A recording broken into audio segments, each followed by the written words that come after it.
Turma, boa noite. Hoje, dia 25 de outubro de 2021, vamos dar início, então, à nossa aula de Ética e Legislação Profissional para Arquitetura. Bom, faltam poucos conteúdos aí para a gente concluir a disciplina, né? Eu estava dando uma olhada aí no nosso cronograma. Hoje a gente vai ter uma aula um pouquinho mais esticada, né? Ainda temos aí, além dessa aula, né, mais duas aulas, né? Aula do dia 1º de novembro, aula dia 8, e eu tenho que checar se essa aula do dia 22, eu tenho a impressão que ela ainda está dentro do nosso período letivo, do dia 22 de novembro, mas para mim, eu acho que ela era a última aula, né, do semestre, né? Deixa eu dar só uma checada aqui no nosso cigarro. Mas o que está faltando é bastante, não, é pouca coisa. Hoje nós vamos ver 2 unidades. Deixa eu ver aqui o calendário.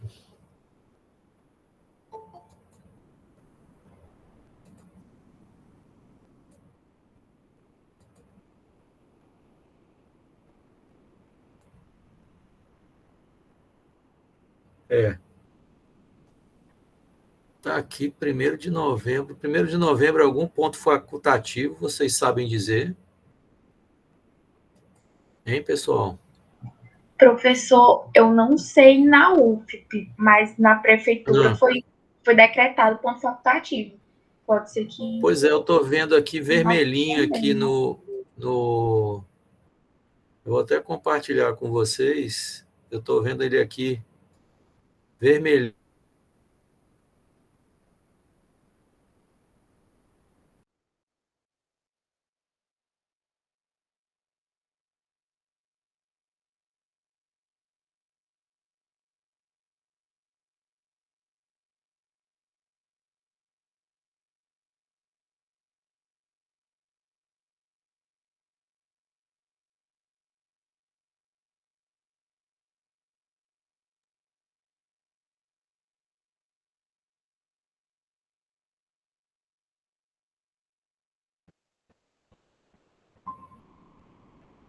Vocês ficaram sem meu sinal, né? Vou tentar compartilhar novamente. Servidor público foi adiado para esse 1º, sendo facultativo. Tá estranho aqui. É feriado demais, meu Deus. Aí, ó, tá aqui como, né? Dia 2 tudo bem, que é dia de finados, mas dia 1º deve ser aí o, né? Mas tudo bem, a gente vê aí até próxima aula. Amanhã eu vou ver isso, né? Porque já seria a nossa próxima aula. Bom, o que eu estava imaginando aí para a nossa última atividade, né? Era uma avaliação objetiva, né? Aliás, subjetiva, né? E eu ia passar esse material para vocês, mas tudo vai depender aí desse calendário, né? Porque se for feriado, né? Aí no dia 1º mesmo, né? Esse ponto facultativo, aí nós teríamos aula somente no dia 8 e no dia 22, né? Então, segunda-feira ficou altamente prejudicado. Amanhã eu verifico e coloco no grupo, tá? Bom, eu agora vou compartilhar, então, o assunto da nossa aula de hoje, que é a legislação trabalhista, tá? Não é muita coisa.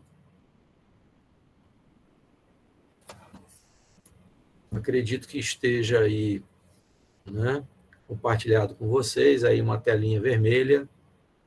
Me respondam no áudio, porque o Google Meets, eu não consigo enxergar a parte do chat aí, tá?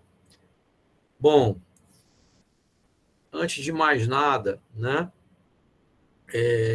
a gente começa com essa explicação aí, né, que toda a relação de trabalho aqui no Brasil, elas são regidas, né, pela Constituição Federal, que, como eu já disse a vocês em aulas anteriores, seria a nossa lei maior, tá? Nenhuma lei né, infraconstituição, ela pode ir de encontro ao texto da Constituição, né? E nós temos um volume chamado de CLT, né, a Consolidação das Leis do Trabalho, que se diferencia um pouco com relação ao que a gente chamaria de código, né? Eu já expliquei aí em aulas anteriores que um código ele tem uma estruturação, ele tem uma formatação um pouco diferente de uma consolidação. Uma consolidação seria uma simples reunião, né, de leis sobre determinada área, né, determinado ramo do direito. Tá? Então, a consolidação das leis do trabalho seria uma reunião, um volume de várias, né, leis que tratam, né, de questões relativas ao trabalho. Já um código, né, ele tem uma parte introdutória, ele tem livro, ele tem capítulos, ele tem uma sequência lógica entre os seus diversos artigos. Tá? Então, as relações do trabalho, elas são regidas pela CLT, né, nas empresas privadas, né, e nas sociedades de economia mista, tá? Mas nós temos, né, legislação específica, vou ter que sair aqui para abrir a porta, tá? Ainda trava aqui. Espera aí. Então, nós temos legislação específica que trata, né, da parte do servidor público. E dependendo da esfera, né, se federal, estadual ou municipal, ele pode ter um estatuto específico, né, dentro da esfera que ele está inserido. Tá? Então, professor, eu não entendi. Bom, eu sou servidor público federal, né, eu sou professor da UFP. Tá? Então, eu sou regido pelo Estatuto do Servidor Público Federal. Né? Tem uma colega que falou aí, na prefeitura, pode ser que ela seja funcionária efetiva. Né? Ela sendo funcionária efetiva, a prefeitura de Teresina, né, ela tem o Estatuto do Servidor Público Municipal. E as leis, né, a lei, né, que trata o funcionário, né, privado ou o funcionário de uma economia, de uma empresa de economia mista, né, que tem capital estatal e capital privado, elas são regidas pela CLT, né? E o servidor público ele tem um estatuto específico, tá? E nós, né, enquanto arquitetos, a gente pode exercer atividade profissional também como empregador ou como empregado, né? Tem um hífenzinho aí que não deveria estar aí, né? Como empregado assalariado, tá? Então, você sendo empregado assalariado, né, de uma empresa estatal, né, você vai ser regido pelo estatuto, né, do servidor estatal, tá? Se você é empregado de uma empresa privada, você vai ser regido então pela CLT, né? Então vamos ver aí algumas informações específicas para cada uma dessas modalidades. Bom, no caso dos seletistas, né, que são aqueles que são regidos pela CLT, né? No caso, né, das empresas privadas, né, os empregados eles vão ser sempre, né, regidos pela CLT, tá? Já nas empresas de economia mista, né, como eu falei, olha, que você tem capital, né, estatal e da iniciativa privada, os empregados contratados também são seletistas, né? Mas é possível, né, a gente encontrar algumas situações né, onde alguns são funcionários públicos. Um exemplo é a Petrobras, né? A Petrobras ela teve, né, até certo ano, né, de ingresso, né, um enquadramento, né, dos seus funcionários como funcionários públicos, né, a partir de determinado período, né, eles agora são seletistas. Por exemplo, o Banco do Brasil, né, o Banco do Brasil ele tem, se não salvo engano, 51% do seu capital estatal e 49% capital privado, né? Eles são seletistas, a sua grande maioria. Já o pessoal da Caixa Econômica, né? A Caixa Econômica parece que é funcionário público, né? Se eu não estou enganado, é funcionário público, tá? E os direitos, porque a Caixa é capital 100% estatal, né? E os direitos e deveres dos empregados e da empresa, né? Nesses que são seletistas, eles são exatamente fixados, né, no contrato de trabalho, tá?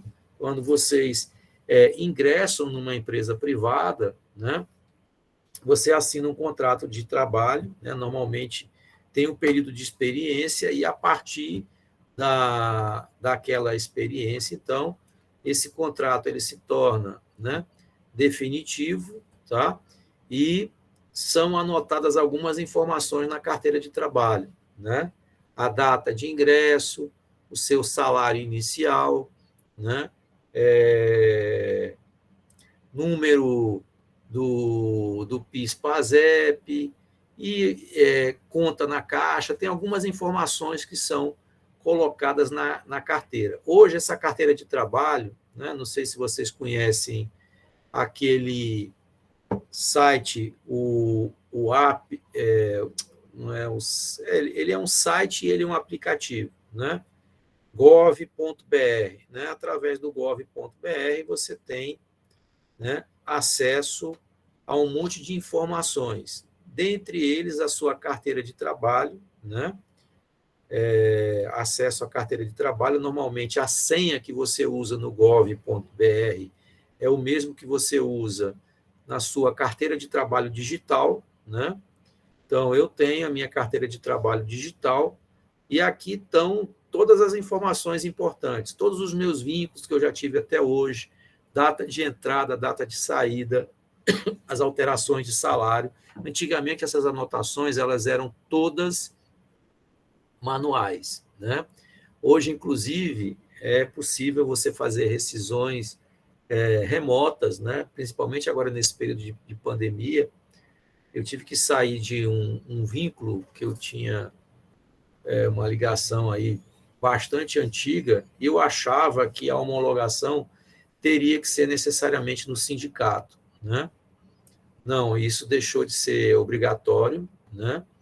E eles, então, hoje fazem a rescisão do contrato de trabalho, né? Até de forma remota. Você recebe lá um link, baixa lá uns papéis, né? Que é o recibo, é o termo de rescisão do contrato de trabalho com aquele documento, né? Você pode ir na Caixa Econômica, sacar lá o seu fundo de garantia a partir da data que é informada nesse mesmo, né, rol de documentos que você recebe, né? Que a grana vai estar disponível, né? E então a carteira de trabalho, né, física, tá? Ela deixou de ter alguma relevância em função da entrada em vigor dessa carteira de trabalho digital, né? Quem tem carteira de motorista aí digital é algo bem parecido, né? Tem um QR Codezinho, né? Se você quiser baixar aquelas informações, você baixa e você fica acompanhando ali, inclusive, né, as alterações que ocorrem naquele vínculo funcional, ou seja, é mais fácil você fiscalizar, né, tudo que acontece com a sua vida funcional, né? E a gente falou aqui também no acordo ou convenção coletiva, tá? Nós vamos falar isso um pouquinho mais à frente, mas eu poderia adiantar que todo funcionário, né, privado ou servidor, ele tem uma database. Nessa database, normalmente, né, são discutidos, às vezes, o reajuste, né, ou, como eles preferem dizer, tem um termozinho que agora me faltou a memória, mas seria para cobrir, né, a corrosão, né, da inflação, né? E quando esse acordo ele é celebrado, né, de forma amigável entre patrão e empregado, ou sindicato patronal, né, e sindicato dos empregados, só que sindicato patronal seria o sindicato dos patrões, né? Por exemplo, nas escolas, né, existem, por exemplo, na escola de ensino médio, ensino fundamental, nas escolas de nível superior, eles têm o sindicato dos donos das escolas, né, e tem um sindicato de professores. Eles tentam, né, quando chega aí um determinado período, não lembro agora, mas, se eu não me engano, os reajustes de professores, eles ocorrem, eu já vi reajuste em 1º de janeiro e em maio, né? Eles começam a negociar antes, né?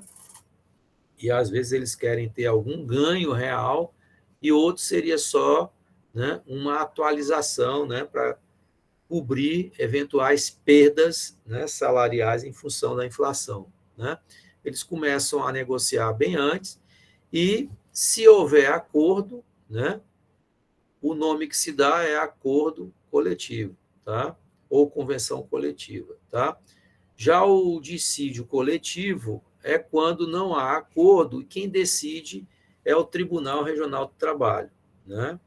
Então, são apresentadas as planilhas, né, onde a escola, no caso, ela coloca lá todos os gastos dela, aumento salarial, enfim, todos os insumos, né, que ela precisa, né, cobrir para poder oferecer aquela atividade, né, e o juiz analisa, tá, o percentual de aumento oferecido, né, pela escola aos professores, né? Na verdade, não seria nem pela escola, porque, como são sindicatos que estão representando a categoria, e esses percentuais eles valem para todo mundo, né? Então, o juiz ele decide, tá? E ele é que fixa, então, o percentual, né, a ser aplicado, tá? E aí o nome muda, né? Ao invés de acordo ou convenção coletiva, ele vai virar dissídio coletivo, tá? Bom, o empregado assalariado, ele deve assinar um contrato de trabalho, né, em 2 vias, isso aí é o usual, né, da forma presencial, e isso aí é como se fosse uma espécie de pacto que é firmado, né, entre a empresa e o profissional. Normalmente, não dá para se discutir muito essas cláusulas, não, tá? O cara que está sendo admitido, ele aceita ou não aceita. Isso, a não ser quando seja um profissional bem especializado, né? E aí ele tem carta na manga para discutir as condições, mas normalmente quando você vai ingressar numa empresa, né, ela já tem ali o contrato de trabalho, já, né, quase como uma espécie de contrato de adesão, já impresso, que você chega lá, assina, né, e fim de papo, tá? E é importante, né, ele está frisando aqui, que na carteira de trabalho seja anotada, né, já que a gente está com a nosso público-alvo aqui, estudante de arquitetura, né, futuros arquitetos, é importante que esteja colocado a titulação de arquiteto, tá? Por quê? Porque a categoria, né, ou a profissão, né, de arquiteto assegura um salário mínimo profissional, tá? E existem muitas empresas, né, que contratam o profissional de arquitetura para desempenhar serviço de arquitetura, mas na hora que vai assinar a carteira, colocam um outro nome lá, né, projetista, não sei o quê, não coloca como arquiteto, tá? Isso é muito comum nas empresas de imóveis, tá? Essas empresas de imóveis modulados, elas não contratam como arquiteto, porque sabem que, né, o piso é relativamente alto, né? E colocando, né, uma outra denominação, fica fácil aí o camarada, né, fugir aí da obrigatoriedade do salário mínimo profissional, né? Por exemplo, eu já fui arquiteto de um banco, né? Lá no banco, durante um período, quando eu ingressei, eu era técnico bancário em desenvolvimento. Essa categoria, né?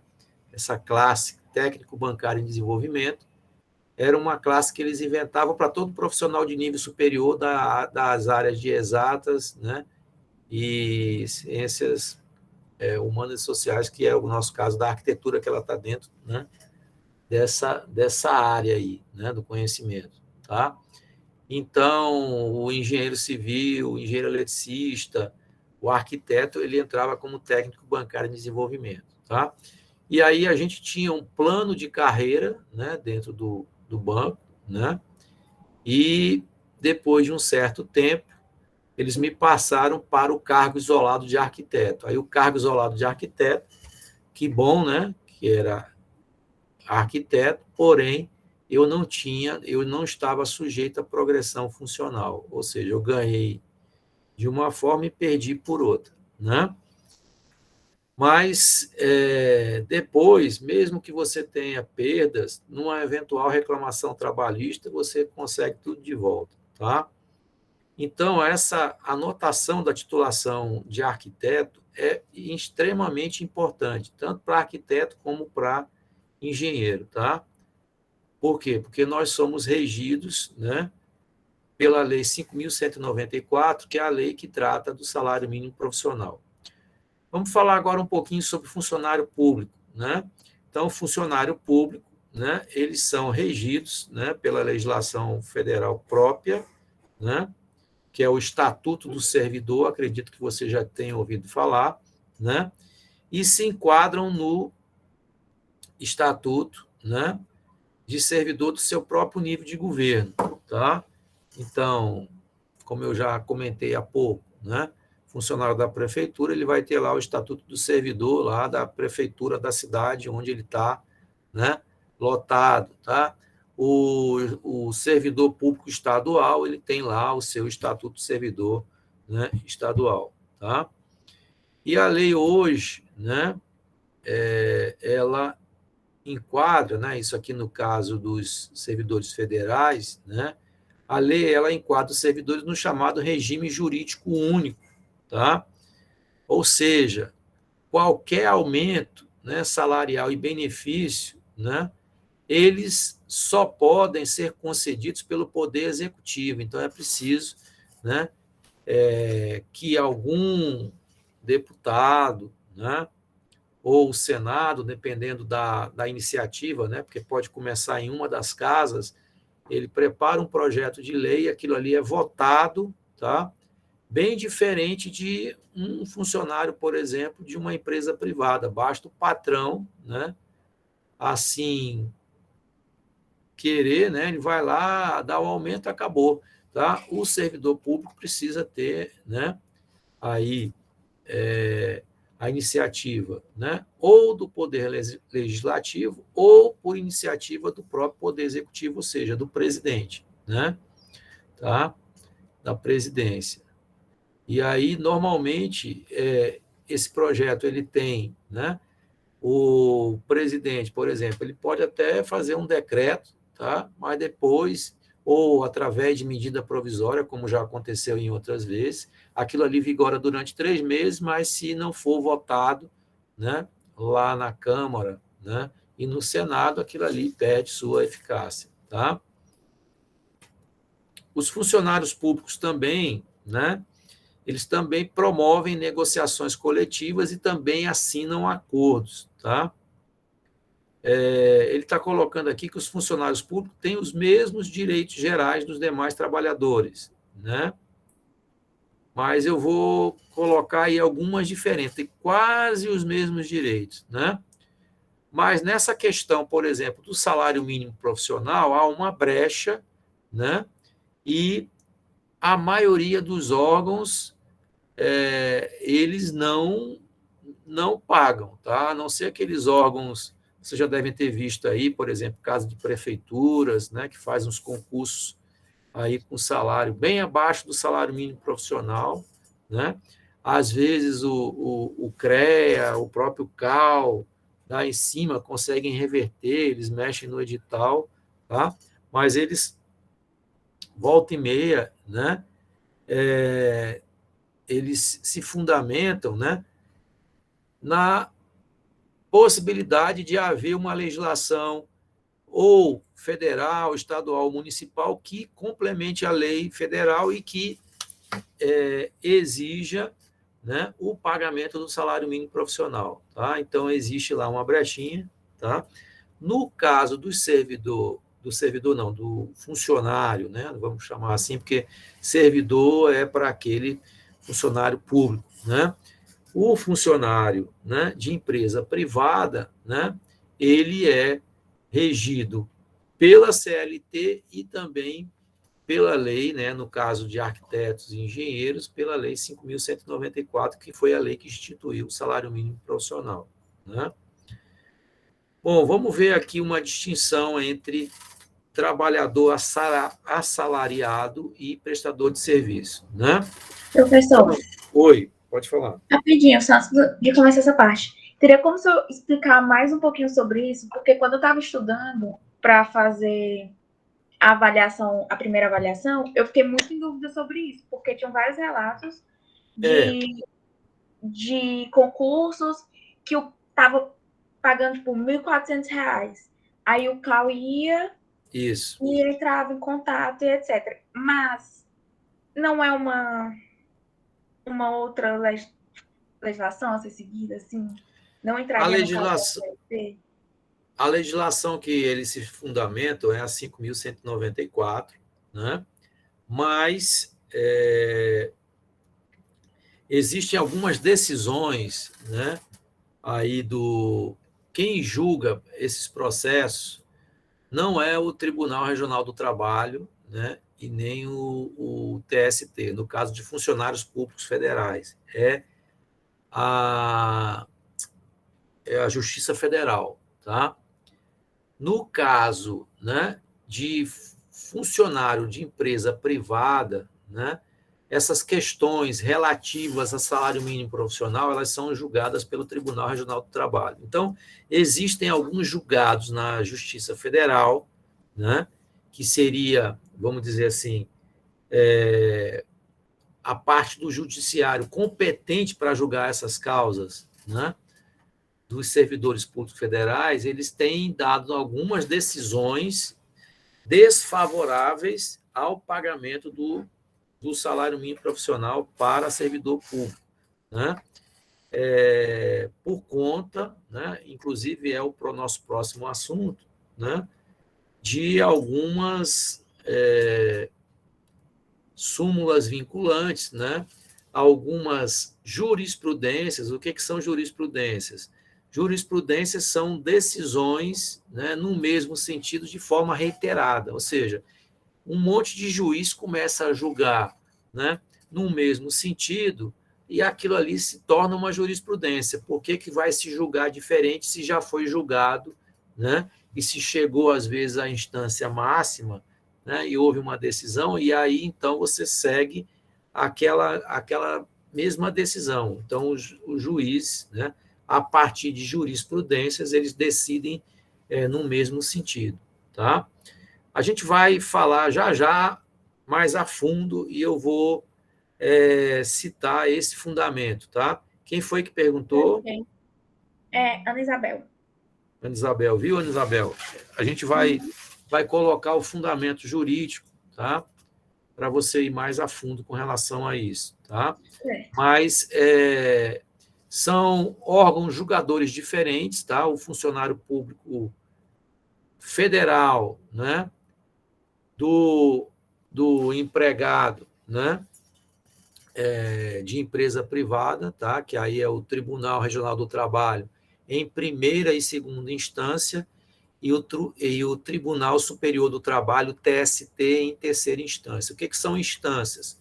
Por exemplo, vamos supor que você trabalha numa empresa e aí o cara, lá o teu empregador, ele lhe causou algum tipo de prejuízo. Então, você sendo funcionária de empresa privada, você vai ingressar com a sua reclamação trabalhista no Tribunal Regional do Trabalho, certo? Mas se você, Ana Isabel, é funcionária, por exemplo, da Caixa Econômica, arquiteta da Caixa Econômica, tá? O órgão competente do judiciário para julgar o seu processo, você não vai ajuizar a ação lá no Tribunal Regional do Trabalho, não. Você vai ajuizar a sua ação lá na Justiça Federal, lá na tabuleta, tá? Então, isso é decidido a partir, né, das competências, né, que estão lá na Constituição, tá, e complementada por outras leis específicas. Tá? E há um consenso, né, na Justiça Federal, quer dizer, não vou dizer, eu acho que até me expressei errado, não seria um consenso. Existe, né, parte, né, aí dos julgados que não consideram obrigatório o pagamento do salário mínimo profissional no caso de servidor público federal. Tá? A gente vai se aprofundar daqui a pouquinho quando eu entrar aí em salário mínimo profissional, que é o nosso próximo assunto, ainda hoje, viu? Tá bem. Bom, travou de novo, como sempre, eu tenho que interromper aqui, não sei por que acontece isso. Vou seguir aquela dica aí que alguém deu, né, de salvar em PDF, né?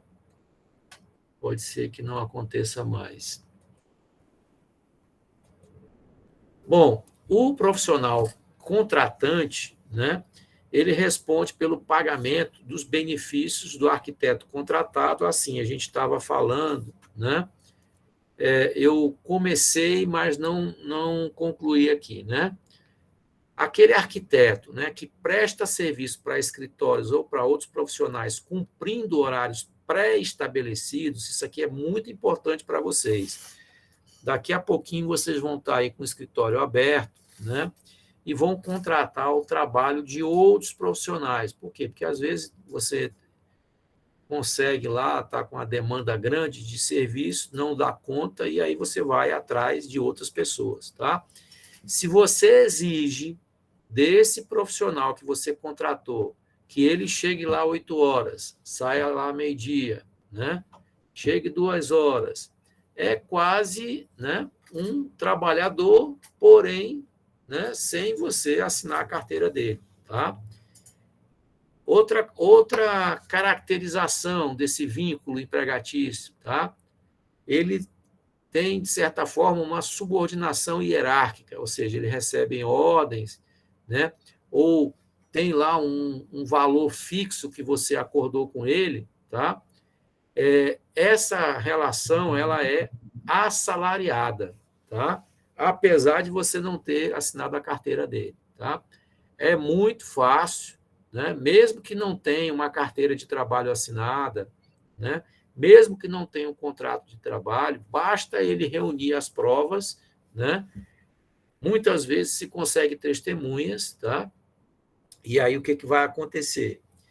Esse trabalhador que se sentir prejudicado, depois que cessa o vínculo, ele tem até 2 anos da sua saída para ajuizar uma ação sob pena de prescrição, ou seja, ele perdeu o direito ao ajuizamento da ação, e esses até 2 anos para ajuizar uma ação, ele pode pedir os seus direitos, né, até 5 anos para trás.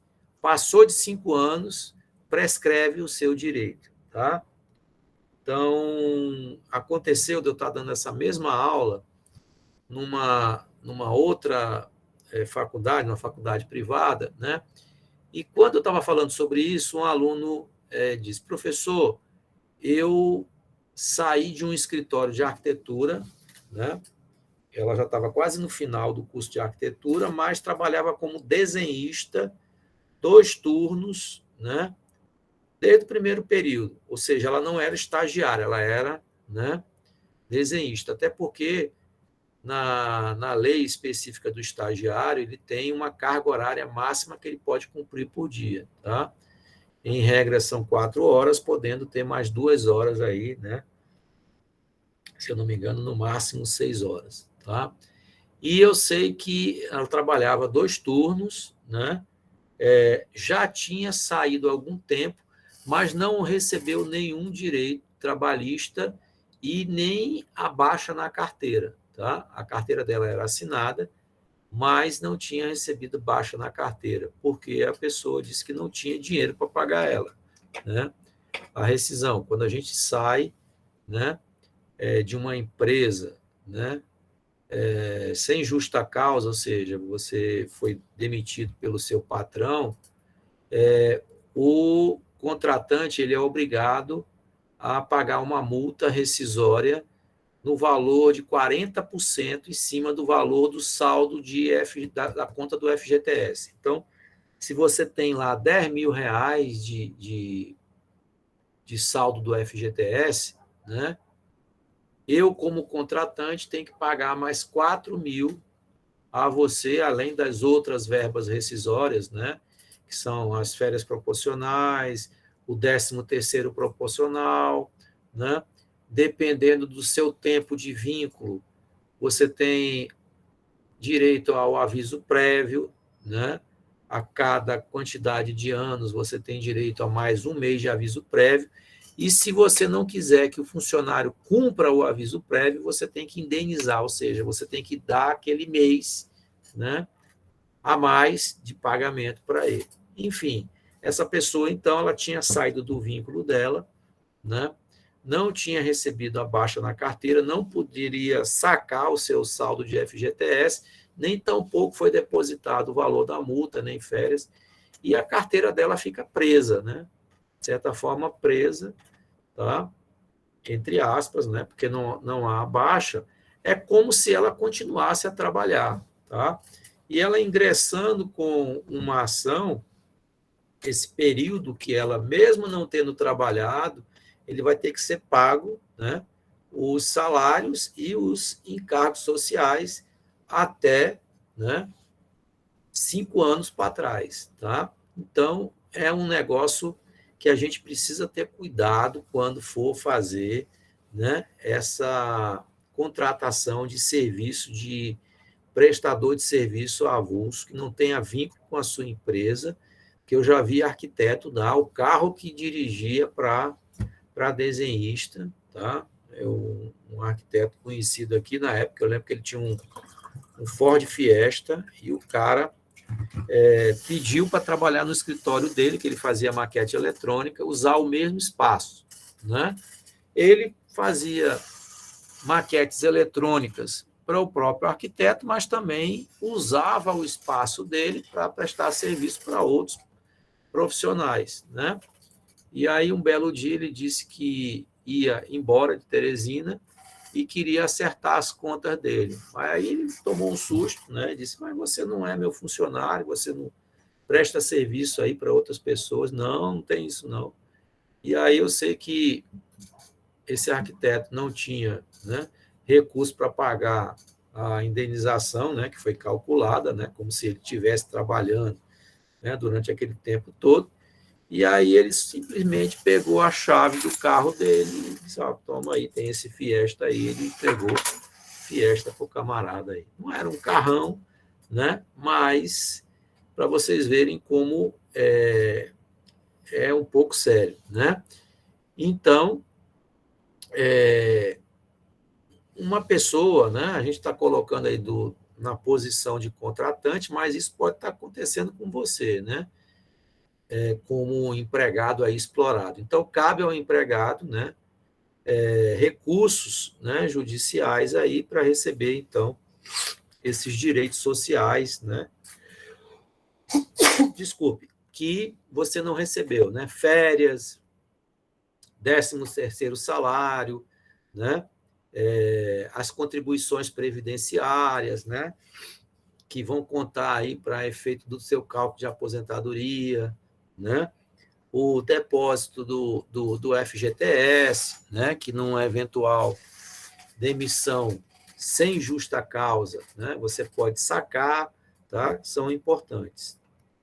Bom, o profissional contratante, né? Ele responde por esse pagamento desses benefícios, né? Do arquiteto contratado e também pelas obrigações fiscais e previdenciárias, né?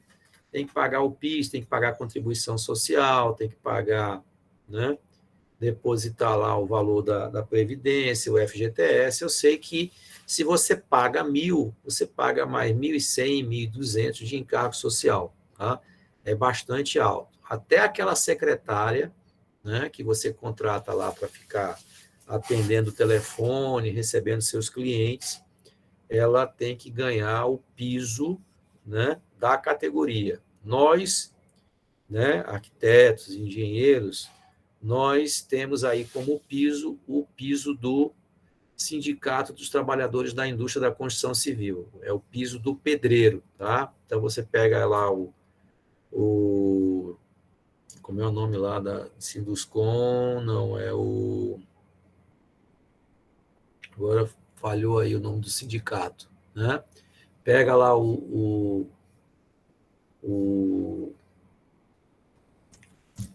rol lá de categoria, servente, pedreiro, não sei o quê, pega lá o salário do pedreiro, né, que é o salário, né, menor. Então, qualquer funcionário da sua empresa não pode ganhar menos do que aquele salário ali, tá?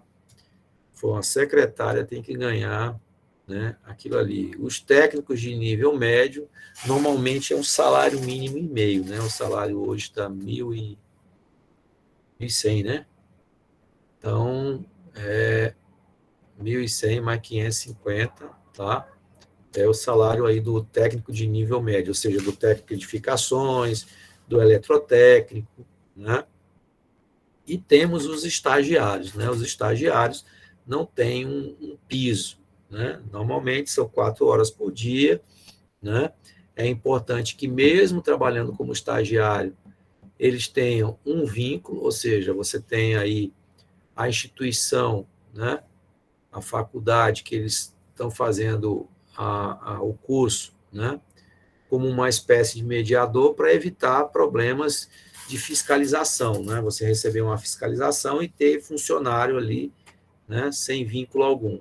Temos o Centro de Integração Empresa-Escola, não sei se vocês conhecem, o CIEE, né?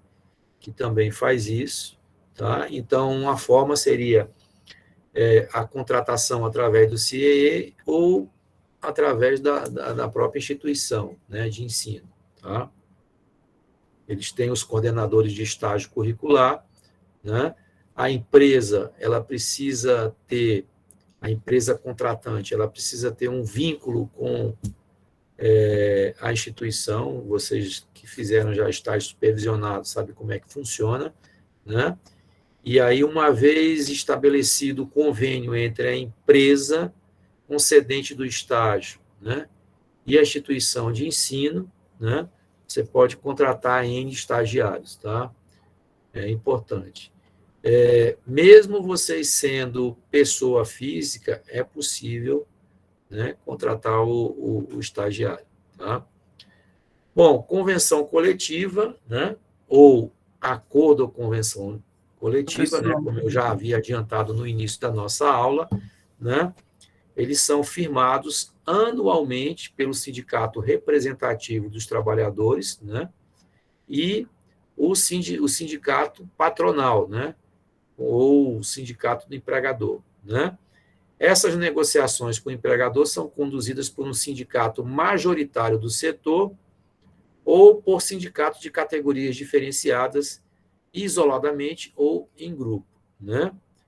Porém, você não pode ter mais de um sindicato de uma mesma categoria na mesma base territorial. Ou seja, se nós estivéssemos aqui atuando, né, um sindicato de arquitetos do estado do Piauí, né, não poderia ter um segundo sindicato de arquitetos dentro do estado, tá? Então, eles precisam ter bases territoriais, né? Eu posso ter 2 sindicatos de arquitetos, mas em bases territoriais diferentes, tá? Seria isso. E uma convenção coletiva, né? Como eu falei também no início da aula, é firmada quando o acordo é feito entre o sindicato patronal e o sindicato da categoria, ou seja, há um consenso, há um acordo. Já o dissídio coletivo acontece quando o acordo é determinado pelo Tribunal Regional do Trabalho, né? Caso não haja consenso entre as partes até a sua data base. O que é data base, professor? Data base é aquele mês que normalmente fica estabelecido, né, na categoria para discussão desses percentuais de aumento, né? Todo mundo aqui já deve ter passado aí por greve de ônibus, greve de banco, né? Greve da Polícia Federal. Normalmente eles têm lá um mês, né, onde eles brigam pelo reajuste. Se não acontecer, né, o acordo, o que eles fazem? Entra em greve, né? Chega lá, você vê aquelas faixas, aquele pessoal, ninguém trabalha, né? E enquanto não sai o acordo, né, não volta ao funcionamento normal. E se não sair de jeito nenhum, leva lá para o TRT, né? E o juiz é que vai bater o martelo, né, analisando, né, as planilhas, a fundamentação, né, de cada parte para ter ou não aquele aumento, tá? Data base é a data determinada para iniciar a vigência dos acordos, convenções ou dissídios coletivos, né? Professor, Oi, o senhor está apresentando tela? Aqui no meu não está aparecendo. não está aparecendo? Desde quando o senhor saiu para resolver aquele probleminha que deu? Espera aí, deixa eu compartilhar novamente. Eu pensei que ela estava compartilhada aqui. Espera aí. Desculpe aí, deixa eu voltar aqui. Bom, então, essa convenção, né, está compartilhada aí, né? Sim, obrigado. Pronto. Então, a convenção, né, é firmada quando o acordo é feito entre sindicato patronal e sindicato da categoria. E o dissídio, né, quando o acordo é determinado lá pelo TRT, né? Na hipótese de que não houve acordo entre sindicato patronal e sindicato, né, dos empregados, tá? Aí quem decide lá é o juiz, tá? Ele analisa, né, a fundamentação, né, as planilhas de cada um, né, e então ele determina o percentual de reajuste, né? Claro que ele se baseia em alguns princípios, razoabilidade, ele não vai pegar e matar o empregador, né, e beneficiar o trabalhador. Existe uma coerência, ele segue algumas regrinhas, né, que normalmente são fundamentadoras, inclusive, de criação de leis, né? Razoabilidade, coerência, o princípio legal, uma série de coisas, tá? Não é nada, né, feito na tora, tá? Bom, como é que começa, né? Como é que é o start de um processo como esse, né? Como é que começam essas negociações? Na verdade, essas negociações, elas começam a acontecer muito antes das datas bases, né? Então, eles iniciam, né, convocando uma assembleia, né, extraordinária com a própria categoria para definir, tá? Então, marca-se por exemplo, professores, eles marcam, né, uma assembleia, aí eles vão, né, eles próprios, a categoria, definir, a gente quer o aumento do vale-refeição, né? Nosso percentual de aumento, normalmente eles fazem alguns cálculos, ver o que a inflação corroeu, se eles querem ter um ganho real, né, nesse reajuste, ou seja, coloca as exigências, né, e define, então, o que eles chamam de pauta, né, de reivindicação. Tá? E ele está colocando aqui, ó, que ao participar das reuniões do seu sindicato, o arquiteto assalariado ele pode influir nas negociações coletivas que envolvem os seus vencimentos e seus benefícios. Tá? Normalmente, pessoal, como a gente disse, nós não temos aqui grandes empresas que contratam, né, uma quantidade razoável de arquitetos. Eu conheço aqui um local que tem bastante arquiteto, é a prefeitura, né, o Tribunal de Justiça, Secretaria de Educação, né, são locais que eu encontro muitos arquitetos, né? As lojas de imóveis, né? Tem várias lojas de imóveis que eu chego lá, tem aluno meu, tudo quanto é faculdade, né? E muitas lojas de imóveis, né? Com esse problema que eu comentei com vocês, né? Eles não são contratados como arquitetos, né? Recebem um valor fixo, né? E trabalham muito em cima de comissão, né? Eles podem até ganhar o salário mínimo profissional, mas aquilo ali não está fixado em carteira, né? Para ele receber todos os encargos sociais em cima, né? E muitos empregadores ainda não recolhem, né, todas as obrigações, né, sociais em cima de comissão. Tem algumas que ainda bancam aí o João sem braço e não pagam tudo que o cara devia, né? Bom, vamos ver aí agora alguns direitos do trabalhador, né? A gente vai falar primeiro os direitos individuais, depois nós vamos falar os direitos coletivos, né? Aqui, inclusive, está faltando um azinho, né? Trabalhador. Bom, são direitos aí individuais, né? Que vocês vão ter aí enquanto trabalhadores individuais que estão previstos tanto na Constituição como na legislação federal, né?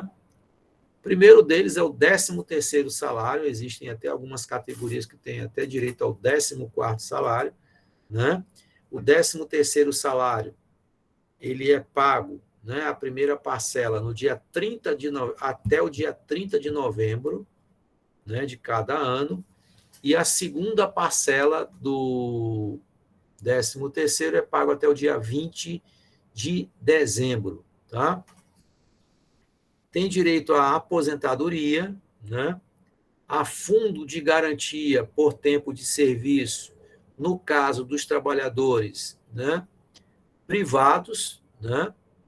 40% sobre esse valor que você tem depositado lá na conta da Caixa Econômica, tá? Quem faz a gestão dessa conta é a Caixa Econômica Federal, tá?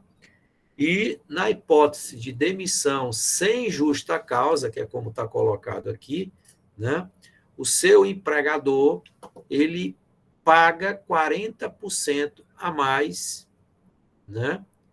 Que é a chamada multa rescisória, tá? Isso aí, de certa forma, não deixa de ser uma maneira, né, de você ter uma certa estabilidade, porque o cara pensa duas vezes, ó, aquele cara ali tem, né, um valor de FGTS razoável, ou seja, quanto mais antigo ele vai ficando, né, mais caro ele vai ficando para, né, ser demitido, né? Por quê? Porque o empregador tem que pagar uma multa razoável para colocá-lo para fora, né?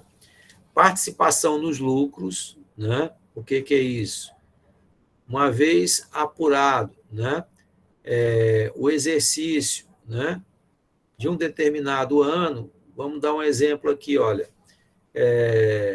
os balanços contábeis, eles são obrigatórios, no caso de empresas, que eles sejam entregues até o dia, se eu não me engano, eu estou em dúvida agora se é 30 de maio de cada ano ou 30 de junho, né? Então, o contador ele apura se houve, né, lucro ou prejuízo. Na possibilidade de ter lucro, né, um percentual desse lucro, ele é dividido entre os funcionários da empresa, tá? Eu mesmo recebi esse ano de 2 faculdades, né, privadas, valores, né, depositados na minha conta corrente. Professor, e se você já tivesse sido demitido? Uma delas, inclusive, eu não estava mais com vínculo, né? Eles depositam na mesma conta do FGTS, tá? Então, olha, participação nos lucros, né? Jornada de 44 horas de trabalho. Aqui no Piauí, é comum você ter de segunda a sexta, né? Jornada de 8 horas e trabalhar 4 horas no sábado. Em alguns estados, né, por exemplo, caso de Rio e São Paulo, o pessoal não tem hábito de trabalhar muito no sábado, né? A não ser para algumas categorias. Mas, por exemplo, na nossa categoria não é muito comum você ver um escritório de arquitetura, uma construtora, trabalhando no sábado. Então, eles têm alguns dias na semana onde eles têm uma jornada de 9 horas, né, para compensar, né, essas 4 horas que eles teriam que trabalhar no sábado e trabalham, então, durante toda a semana, tá? Ou seja, as 44 durante toda a semana, né? Outro direito individual seria a licença maternidade, né? No caso das mulheres, claro, e tem a licença paternidade também, né? Mas são pouca coisa, acho que são 3 dias, alguma coisa assim, né? Férias de 30 dias por ano, 1/3, né, ou 30% sobre o salário nas férias, tá? Então, quando você vai sair de férias, né, pega lá o valor do seu salário, né, fixado em carteira, e você recebe mais 1/3 somado, né? Normalmente, quando você sai de férias, você recebe adiantado o salário que você iria receber no final das férias, porém, quando você volta, não recebe praticamente nada, tá? Algumas empresas, elas colocam isso aqui como uma faculdade, ou seja, você faz a opção ou não de receber esse adiantamento. Mas 1/3 sobre o salário, ele é obrigatório, tá? E outro direito individual é 50% de adicional nas horas extras, né? Então, o que seria uma hora extra? Você trabalha 8 horas, a sua jornada é de 8 horas por dia, seu patrão quer que você faça 1 hora adicional de segunda a sexta, tá? Então, aquela hora, ela é computada com um valor de 50% a mais do que você receberia em condição normal, tá? E se você é convocado para trabalhar, por exemplo, no descanso remunerado, ou seja, no sábado, no domingo, né, após aquele horário normal, a tua hora ela é acrescida de 100%. Tá? Então, se você ganha, por exemplo, R$ 20 por hora, né, e teu patrão te convocou lá para terminar aquele projeto que tem prazo no domingo, né, a tua hora, então, passa a ser R$ 40. Tá? E agora eu vou falar sobre os direitos coletivos, né? Estão previstos lá na Constituição e na legislação federal. Primeira coisa, eu já havia, inclusive, comentado sobre isso hoje, né? É o sindicato único na base territorial, né? Não posso ter 2 sindicatos de arquitetos, não posso ter 2 sindicatos de banco, né? De bancários na mesma, né? Na mesma base territorial, estado ou até um território, tá? Classificação como categoria diferenciada, portanto, sujeito, né, a um piso, né, a condições, né, de repente você trabalha exposto a algum tipo de ambiente que possa causar algum tipo de risco, então você vai fazer jus, né, aos benefícios daquela categoria, né? Então, existem algumas profissões que o cara trabalha exposto, né, a alguns tipos de risco, então ele recebe acrescido no salário dele a insalubridade, né? Ele, às vezes, se aposenta com um tempo menor em função né, da atividade, né, o direito de greve, tá? O piso salarial, que é diferente do salário mínimo profissional, tá? Então, o piso salarial é aquele salário que ninguém, né, que trabalha lá dentro de uma empresa pode ganhar menos do que aquilo, que eu estava explicando, que é o caso lá do salário mínimo do pedreiro, né? Mas, além disso, existem algumas categorias que ainda têm um salário mínimo profissional, que é o caso de arquitetos, né? E engenheiros, né? Que, dependendo da sua jornada de trabalho, ele vai ter lá um valor, né, que ele não pode ganhar menos do que aquilo. Database e negociação coletiva, que nós já explicamos aqui também, né, o que era. Bom, então, o que eu queria comentar sobre legislação trabalhista, né, o objetivo aqui não era a gente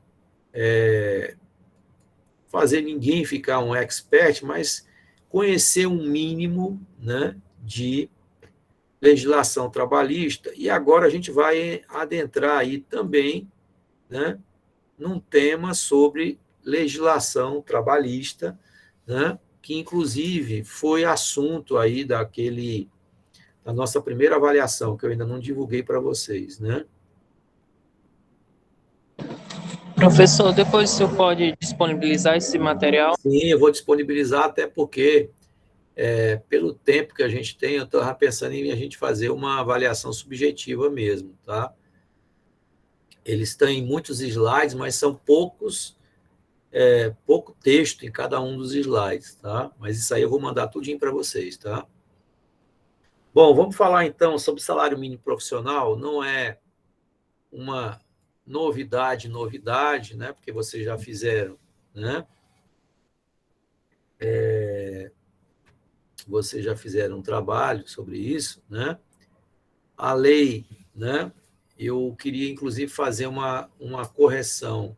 Eu tinha falado da Lei 5.194, mas a Lei 5.194 é a que criou as profissões, né, da área de engenharia. É a Lei 4.950-A, tá?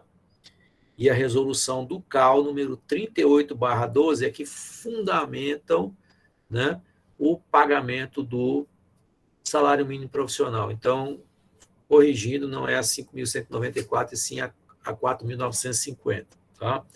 Me perdoem aí, tá? Não, é uma lei, né, nessa época aqui, na década de 60, né, nós ainda estávamos vinculados ao sistema CONFIA-CREA, né, inclusive a nossa profissão, né, ela foi regulamentada aí na época, era bem recente, né, na década de 50, tá? A gente tem também, lá na Constituição, né, além dessas duas aqui, a gente tem lá no artigo 7, inciso 5, né, a existência de um piso, né, a obrigatoriedade, né, de um piso salarial profissional, a complexidade do trabalho, e garante, dessa forma, então, a aplicabilidade, né, do salário mínimo profissional, tá? E aí a pergunta, né, a quem se aplica? E aí é nesse slide que eu vou complementar aquela resposta da Ana Isabel, que ela perguntou aí, né, que não estava entendendo muito, né? Bom, essa lei 4.950 e a resolução aí 38/12 do CAL, ela se aplica a todos aqueles profissionais que são regidos pela CLT. Quem são eles? Os empregados privados, né, e aqueles, né, vinculados a empresas, né, de economia mista e algumas autarquias públicas, tá?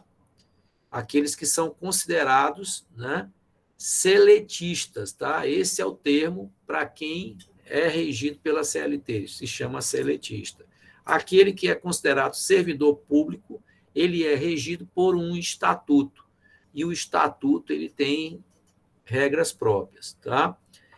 Bom, a resolução 12/71, né, do Senado, ela suspendeu, tá, a execução dessa lei 4.950-A para servidores públicos sujeitos ao regime estatutário. Tá? Então, é por Professor, força.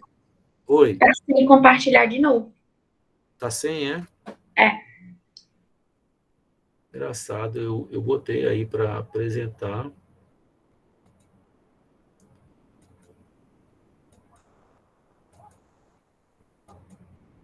E agora? Agora foi. Certo. Continua? Não, agora tá compartilhando. Pronto. Então, olha, então essa lei 4.950 e essa resolução 38/12, né, é para todos os profissionais que são considerados seletistas, né, mesmo os vinculados a empresas e autarquias públicas, né, inclusive submetidos ao regime jurídico único. Porém, né, por força dessa resolução aqui, né, de 71, e aí, né, quem se sentiu prejudicado foi para a Justiça Federal, tá? Mas exatamente fundamentado nisso aqui, né, eles não obtiveram êxito, tá? Nas constituições e leis orgânicas, aí vocês me perguntam, professor, o que é lei orgânica? A lei orgânica, pessoal, é como se fosse a constituição do município, tá? Vocês não vão encontrar, por exemplo, quando vocês entram ali, vocês já devem ter visitado o site da Semplan, né? Tem lá um monte de legislação, tá? Vocês não vão encontrar a Constituição Municipal. O que vocês vão encontrar é a lei orgânica. A lei orgânica, né, é equiparada a uma Constituição. No Estado nós temos a Constituição Estadual, né, e nós temos a Constituição Federal. A Constituição Federal é a nossa lei maior. Nenhuma lei que está abaixo dela pode ir de encontro ao texto constitucional. Por isso que vocês, às vezes, ouvem, né, a expressão determinada matéria é inconstitucional. Por que é inconstitucional? Porque ela está, né, em atrito, né, em alguma divergência com aquilo que está colocado, né, no texto constitucional. Então, nas constituições e leis orgânicas de alguns estados e municípios, né, foi reduzido o dispositivo que estende o salário mínimo profissional para servidores públicos. Então, entendam, apesar de ter, né, uma resolução lá do Senado que diz que não é para pagar, algumas constituições, né, de alguns estados e leis orgânicas, eles próprios, né, colocaram a exigência de se pagar o salário mínimo. E aí, nesse caso, né, é obrigado a que todos aqueles servidores, né, sejam contemplados, né, com salário mínimo profissional. Em outros casos também, né, a mobilização dos profissionais tem conseguido negociar o pagamento do salário mínimo profissional. Eu lembro que eu era vice-presidente do CAL na gestão do Emanuel Castelo Branco, né? E eu lembro que apareceu um concurso, eu acho que era para a antiga Agespisa, não era nem Águas de Teresina ainda, né? E não era. Agora eu estou em dúvida se era a antiga Eletrobras. Eu sei que era para cargo de arquiteto, engenheiro, tinha lá, né, diversas categorias. Eles estavam pagando um valor absurdamente baixo, né? E aí o conselho conseguiu embargar lá o concurso, eles corrigiram, né? Tem muitas prefeituras que não pagam salário mínimo profissional, então esse trabalho dos sindicatos, dos conselhos, às vezes conseguem, né, reverter isso aqui e eles pagam, então, o salário mínimo profissional, mesmo não havendo uma legislação específica no estado ou município, tá? Então, por força aí, né, de alguma corrente, algum movimento aí para obrigar os caras a pagarem, né? Bom, como é que se calcula, né? Bom, lá no artigo 4º, né, dessa resolução 150, inclusive, se vocês quiserem, vocês podem baixar o documento na íntegra, né? O valor do salário mínimo profissional devido aos arquitetos e urbanistas será definido de acordo com a jornada de trabalho, né, fixada no contrato de trabalho ou efetivamente trabalhada. Então, jornada de trabalho, pessoal, é a quantidade de horas que você dá por dia. Então, 6 horas, 8 horas, 10 horas, né? Não é comum essa de 10 horas, tá? Então, meio expediente, 4 horas, 6 horas, 8 horas, tá? Vamos lá. Para a jornada de trabalho de 6 horas diárias, né, o salário mínimo será fixado no valor equivalente a 6 vezes o salário mínimo nacional. O salário está 1.100 mesmo, né, pessoal? Acho que é 1.100, né? É sim. 1.100. Então, é só multiplicar 1.100, né, vezes 6, né, R$ 6.600 para 6 horas, né? Parágrafo 2º. Para jornadas de trabalho superiores a 6 horas diárias, o salário mínimo profissional será fixado da seguinte forma. Vamos lá. Até a 6ª hora, né? Da forma como a gente já falou para vocês, né? 6 salários. Para as horas que excederem da 6ª hora, o valor equivalente a uma vez o salário mínimo nacional acrescido de 25%. Você vai multiplicar por 1,25, né? Então, seria, por exemplo, 7 horas, né? 7,25, tá? Por essa conta aqui. Para 8 horas, seria, né? Mais 2,5. Então, seria 6 mais 2,5, 8 salários mínimos e meio. Entenderam como é que calcula? Sim ou não? Tá? Trabalhou 6 horas. Um pouquinho confuso, você pode repetir? Ó, você trabalhou 6 horas, são 6 salários. Você trabalhou 7 horas, essa hora a mais, você vai multiplicar o valor de um salário mínimo acrescido de 25%. Então, seria 1,25, tá? Então, seria o valor para 7 horas de 7,25 salários mínimos, tá? Para 8 horas, seria 8 horas, né, e meia, tá? 8 horas e meia, não, desculpe, 8 salários mínimos e meio, tá? Que é 1,25 mais 1,25, né? Então, seria mais 2,5, certo? Você vai somar com 6 mais 2,5, então, para 8 horas de trabalho, né, por dia, tá? 8,5 vezes 1.100, o salário seria de R$ 9.350, né? Mais encargos sociais, tá? Isso aí de acordo com essa resolução aí, número 150 de 2017, né? Professor, e se eu trabalhar meio expediente, tá?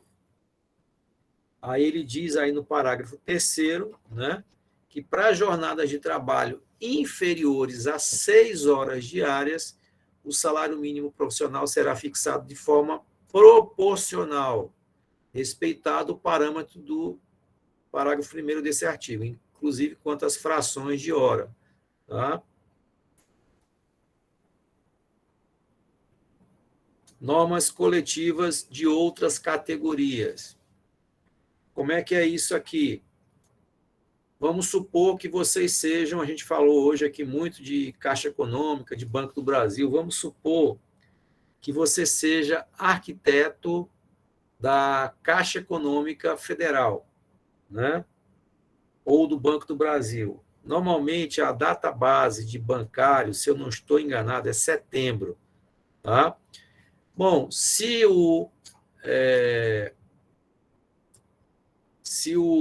a data base deles lá, né, é em setembro e eles tiverem aumento, você tem aumento também, tá? E o salário profissional é piso mínimo do arquiteto. Bom, aí a gente tem duas coisas, né?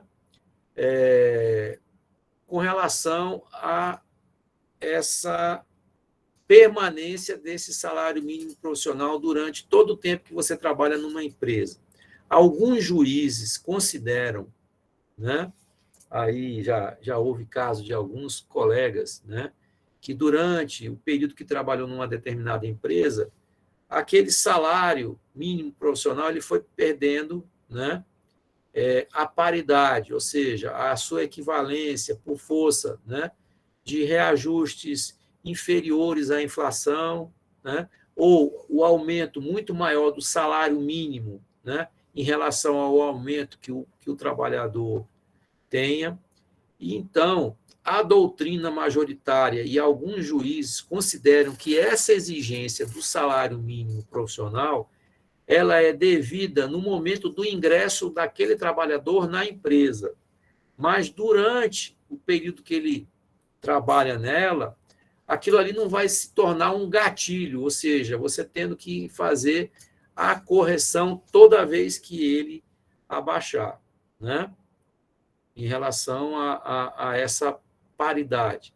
Exemplo, eu falei há pouco, né, que o salário para 6 horas de trabalho, de jornada de trabalho, seria de 6.600. Vamos supor que no ano que vem, nosso presidente invente aí de dar um aumento, né, vai ser um ano eleitoral, e etc, etc, ele cisma de dar um aumento aí, né, muito acima do que ocorreu aí nos anos anteriores. E o salário mínimo pula de 1.100 para R$ 200, né?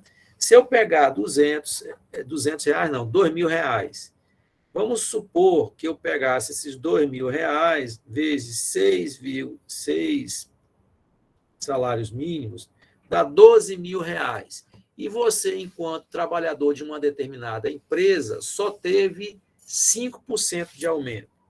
Então, olha, 6.600 vezes 1,05, seu salário ia passar para 6.930 só por conta do reajuste lá da sua empresa.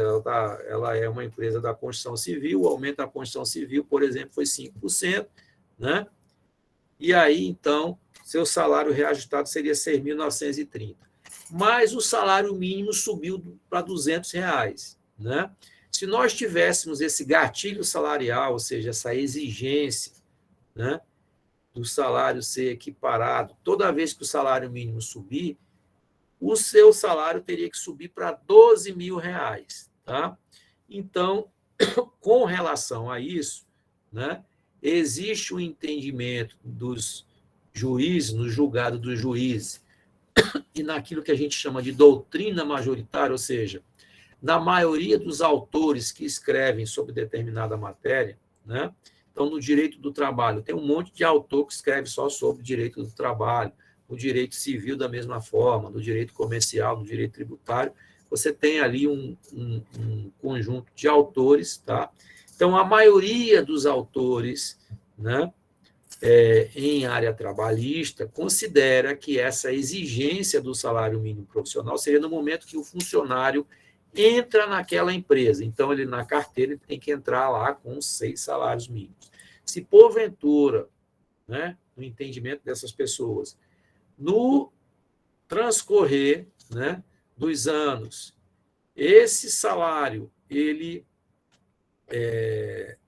fica inferior àquela quantidade X de salários mínimos que ele ingressou, não será obrigatório esta correção para se manter o piso, tá? Porém, isso não é um consenso, tá? Cabeça de juiz, pessoal, a gente, né, não pode prever, mas há um consenso não, há uma prevalência, né, na maioria dos julgados, né, e no que a gente chama de jurisprudência e na doutrina majoritária, né, esse entendimento, tá, que o salário mínimo profissional ele deve ser obrigatório no momento do ingresso, tá? Bom, com relação a outras categorias, eu dei o exemplo do banco, né? Então, vamos supor que você é arquiteto da Caixa Econômica do Banco do Brasil. Quando os bancários tiverem lá, né, o seu aumento lá da categoria dos bancários, eu, mesmo trabalhando na engenharia do banco, né, ou na parte de projeto do banco, eu vou ter direito, né, a todas as normas coletivas da categoria lá dos bancos. E assim, um arquiteto que trabalha no Senado, né, um arquiteto que trabalha na Secretaria de Educação, um arquiteto que trabalha, por exemplo, no Tribunal de Justiça do Piauí, e por aí vai, né? A CLT, ela assegura aos arquitetos, além do adicional de horas extras que nós já mencionamos, todos os reajustes salariais, aumentos por produtividade, benefícios, né? Pessoal de banco, né, tem aí uma participação nos lucros dos bancos, que não é pouco, né? Um auxílio alimentação, ticket de refeição, plano de saúde, licença prêmio, tem um monte de vantagem, dependendo da empresa onde você está inserido, tá? E é assegurado aos arquitetos da mesma forma, tá? Aonde? Lá naqueles instrumentos coletivos de trabalho da categoria, tá? Quando se assina um acordo ou convenção coletiva, né, ou dissídio, fica lá um rol, né, de benefícios que aqueles trabalhadores ganharam ali durante aquele ano. Tá? Contador, como é que chama lá? Aquele trocador de ônibus, né? E o motorista, eles têm lá um monte de coisa, um auxílio de não sei o quê, papapá, né? Então, você fixa, pelo menos durante um ano, aquilo ali, aquelas exigências, elas têm que ser, né, asseguradas. Tá? No caso dos reajustes salariais legais ou convencionados de forma coletiva, a única restrição é que da aplicação das regras salariais legais ou coletivas não pode resultar o pagamento de um salário inferior ao piso mínimo do arquiteto. Há controvérsias com relação a isso, tá? O que ele está dizendo aqui. Há controvérsias. Penalidades, né? Bom, aos que, né, não cumprem essa legislação sobre salário mínimo profissional, né, detectado aí pelos CAUs, né, das unidades da federação, a pessoa física ou pessoa jurídica, ou seja, se isso aí está sendo praticado por um contratante, arquiteto, pessoa física, ou por uma empresa, né, infringência à Lei 4.950-A, 66, devendo ser fixado o prazo de 10 dias para a regularização da situação. Né? E no caso, olha, parágrafo 1º, no caso, né, se a pessoa física ou pessoa jurídica a que se refere o caput não regulariza a situação no prazo estabelecido, será autuada, né, pelo CAU, no nosso caso aqui é o Piauí, né, por infração à legislação vigente, sendo lavrado um auto de infração correspondente a cada arquiteto e urbanista que se encontrar em condição de irregularidade. Eu sei, pessoal, que é muito difícil, tá, a gente sentado no lado da mesa do contratante, a gente ter razão na Justiça do Trabalho. Tá? Por quê? Porque a legislação trabalhista ela considera o trabalhador hipossuficiente. Tá?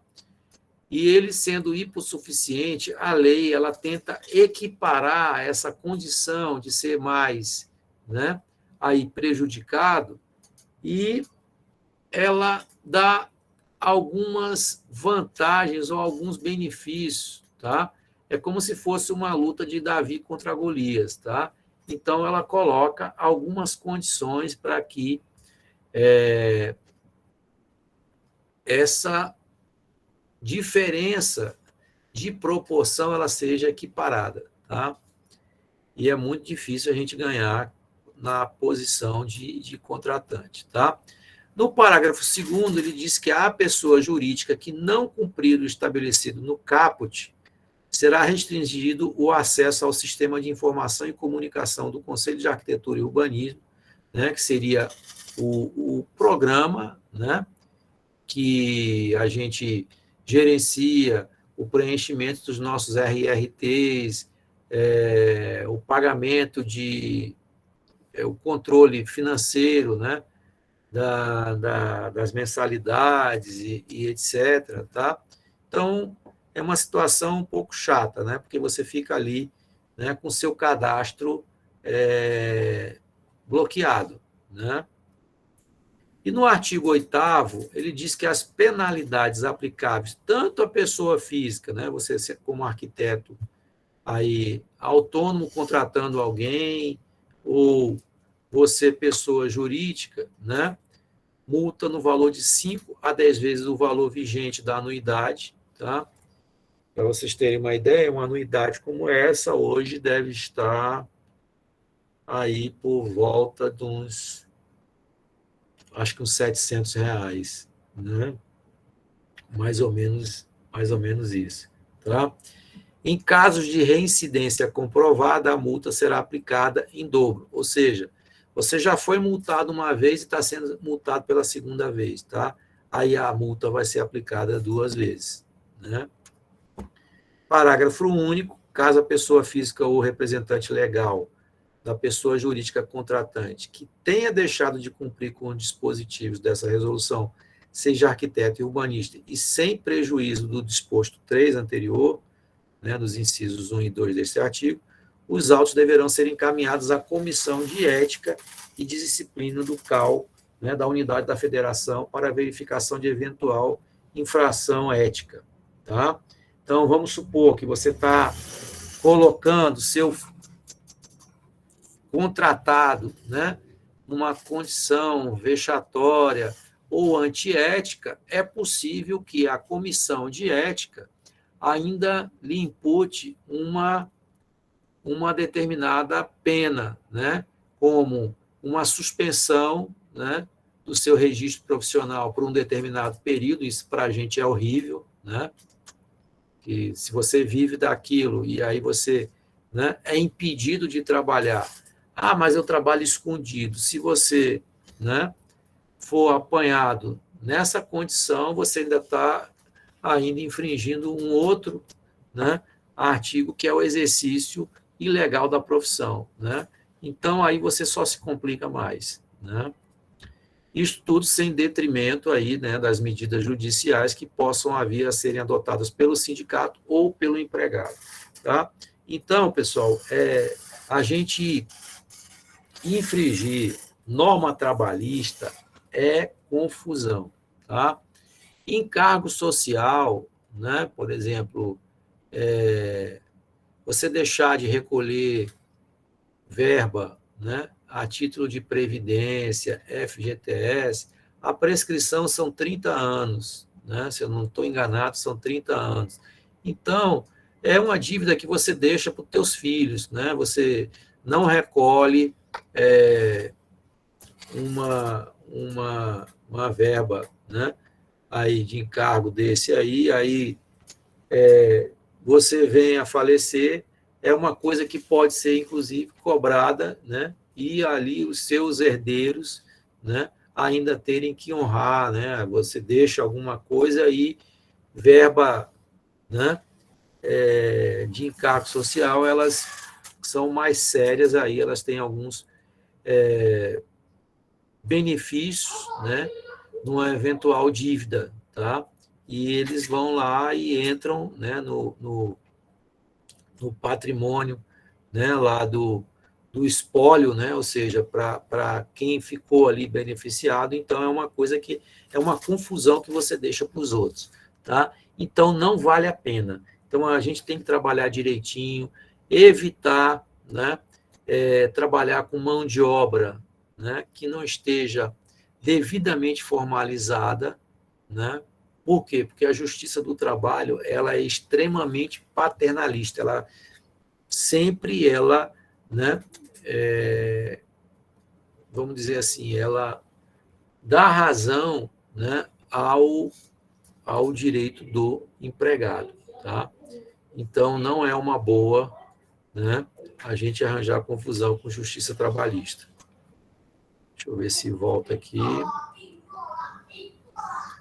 Bom, então, o que eu queria comentar com vocês hoje seria isso, tá? Faltam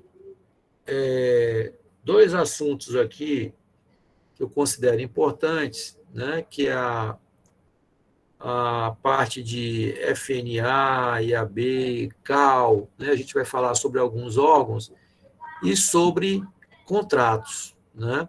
Que é o que vocês vão usar na prática, tá? Eu vou me informar com relação a essa questão aí da aula de segunda-feira. Eu não estava sabendo desse negócio aí do dia 1º, tá? E coloco no grupo. E vou organizar também as aulas e vou publicá-las no nosso grupo de WhatsApp. Pode ser assim? No grupo. São arquivos pequenos, não são... tem uns aqui até grande, 18 MB, mas o WhatsApp, se não me engano, eu acho que até 25, né? Até mais, acho que pega até mais. Mas aqui a máxima aqui são 18,7 MB, né? Dá para colocar no WhatsApp.